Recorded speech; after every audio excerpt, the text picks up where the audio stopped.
Welcome to Tech Tips. Today we're going to talk about the Ruger LC Carbine adjustable folding stock. First off, I have my glasses on, I have my included Allen wrench, and you also need some sort of a socket driver or even just an empty cartridge case will work. My rifle here is partially disassembled, so we know that it's clear, and we're just going to take a look at this stock section. So first off, it's adjustable for length of pull. By pushing it on this pad on the rear, we can move it to various detent positions to adjust the length of pull. Secondly, it is a folding stock. So by pressing in on this button, you can fold the stock and it will detent in the folded position. Now, if you wanted to fold it the opposite direction, it is reversible, and I'll show you how to do that. So you can see it's detented here in the folded position on the hinge. So in order to unlock it, we just need to pull up a little bit and rotate. If it were folded the opposite direction, you would push down and rotate. So I'll show you how to reverse the hinge. First off, we'll start with our included Allen wrench, and we're going to disassemble this stock section. So we're going to unscrew it just enough to get it over the Picatinny rail section that's in the rear. And this Picatinny rail will allow you to use any aftermarket Picatinny type fixed stock or folding stock as well. So we'll set that aside, and we're now going to disassemble this section. First thing we need to do is extend the stock all the way, and we need to grab this little detent pin and pull it up over the last detent. Pull up on it with some force, high enough that we can slide this off over the last detent. Okay, so now that that is free, we can set this section aside.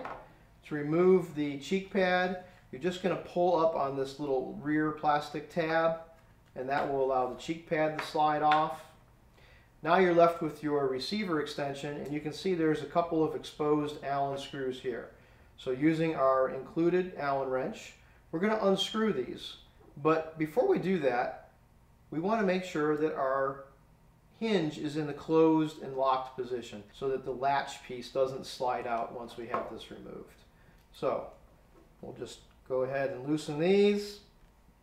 And as we get close to taking this last one out, you'll notice there's a plate on the back. So I'm going to put my finger over that plate and just retain that so it doesn't drop. Okay, we'll set those aside. We'll allow that plate now to fall out, and we'll allow our hinge to come off. Okay, now to reverse the direction of folding, we simply turn this upside down and we reassemble it. So the plate will go back on the back side. We will turn this over, holding that plate in place with your fingers. We can now put the Allen screws back into the hinge. Just get those started and tightened. All right, get those nice and tight. Your receiver extension is now ready for reassembly with the hinge reversed in the opposite direction.